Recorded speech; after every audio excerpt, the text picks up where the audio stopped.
এখনই শেষ করে দিব। তাহলে 2 নাম্বার যে পয়েন্টটি ছিল সেটি হলো যে একজন বিবাহিতা নারীর ধ্বংসের কারণ হলো কয়টা? 3টা ধ্বংসের কারণ।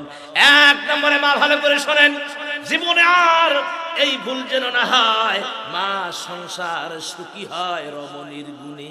কথা কন ঠিক কিনা? সংসার সুখী হয় রমণীর গুণে, আর সংসার ধ্বংস হয় কিন্তু রমণীর কারণে।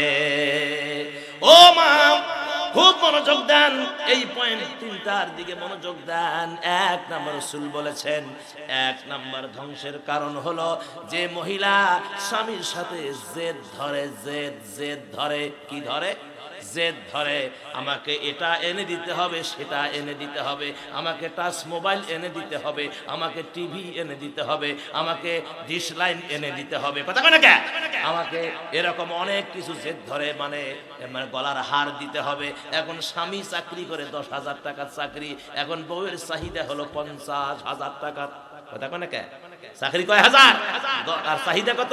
50,000। এখন কোন প্রতিদিন যদি বউ যদি স্বামীর সাথে ক্যাসাল লাগায়, একদিন দেখবেন যে এই বউয়ের জেদে স্বামী সুদ খাইতে বাধ্য হবে, অথবা স্বামী যদি ইমানদার হয় প্রয়োজনে বউকে তালাক দিয়ে দিবে, সুদ খাবে না।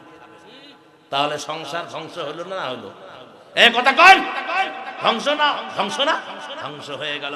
বিদায় মাম, স্বামীর যে ইনকাম আছে এই ইনকামের উপর আপনার চাহিদা বাড়াবেন আর সবর করবেন, কেননা দুনিয়ার এই সুখ সুখ নয়, আখিরাতের সুখ হলো বড় সুখ। 2 নম্বরে মাম, যে সমস্ত স্ত্রী স্বামীর মুখে মুখে তর্ক করে, কি করে?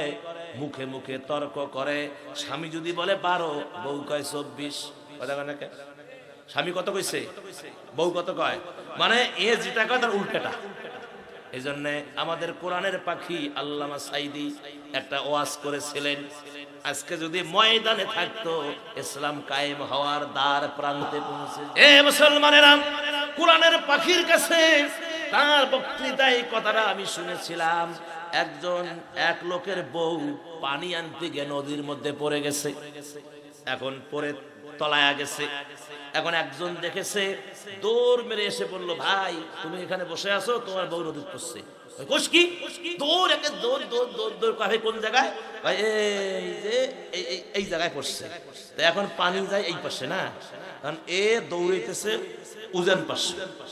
এখন এ কয় যে বউ বোধহয় করিয়ে এর পাগল হয়ে গেছে। আরে বেটা তুই যাবো তো এইদিকে, গেছে তো এইদিকে। শোন শোন, এইদিকে যে গেছে ওর আমার বিশ্বাস হয় না। তার কারণ সারাটা যখন 21 বছর বিয়ে হবার হইল, একদিনও আমার কথা শোনে নেই, আমি যা করছি তার উল্টাটা করছে। বিধায় ও যে পড়িয়ে যে এই পাশে গেছে ওটা আমার বিশ্বাস হয় না, ও উল্টায়া গেছে। কোন ভাই গেছে? উল্টায়া গেছে। হে মা, স্বামীর সঙ্গে তর্ক করবেন না। ও মা, স্বামীর মুখে মুখে তর্ক করবেন না।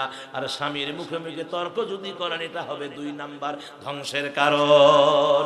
3 নাম্বার ধ্বংসের কারণ হলো মা, অনেক মা আছে বিবাহের পরে শ্বশুর শাশুড়ি থাকে, শ্বশুর শাশুড়ি থাকে, থাকবেই তো নাকি কন?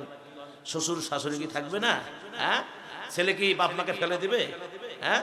আর এই শ্বশুরের বেটিরা কি কথা জানেন? বিয়ে করছেন আমার শ্বশুর, তোমার বাপ মাও কে? হ্যাঁ, বাপ মাও কে?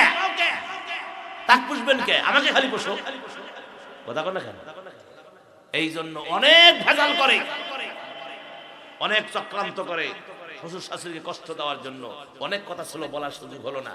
আমার মায়েরা, যে সমস্ত মা বাবার বাড়িতে গিয়ে, স্বামীর বাড়ি থেকে বাবার বাড়িতে গিয়ে কি করে, মা এবং বোনের কুবুদ্ধি সারা রাত মেয়েকে পুশিং মারে, নিজের কাছে মেয়েকে রাখে, সারা রাত পুশিং মারে। মা খবর কি, শ্বশুর শাশুড়ি কি সারা জীবন খোয়াইবা, তোমার কি ভবিষ্যৎ নাই? এখন একাই আছো, কয়দিন পর বাচ্চা হবে। যদি শ্বশুর শাশুড়ির পিছনে সব ধ্বংস করো, তাহলে ভবিষ্যতে কি হবে? আমার ভাইয়েরা এরকম করে পুশিং দেয়। আর যে স্ত্রী এরকম আসার সময় হাসি খুশি, আর যখন বাবার বাড়িতে স্বামীর কাছে কোনা ব্যাঙের মতন, মুখটা একটা বান্দরের মতন করে আসে, অর্থাৎ এমন পুশিং দেয়। আমার রাসূল বলে, এই পুশিং এর কারণে যে মহিলা স্বামীর বাড়িতে মা বোন প্রতিবেশীর কথা শুনে স্বামীর বাড়িতে অশান্তি সৃষ্টি করে, এটা হলো ধ্বংসের 3 নাম্বার কারণ।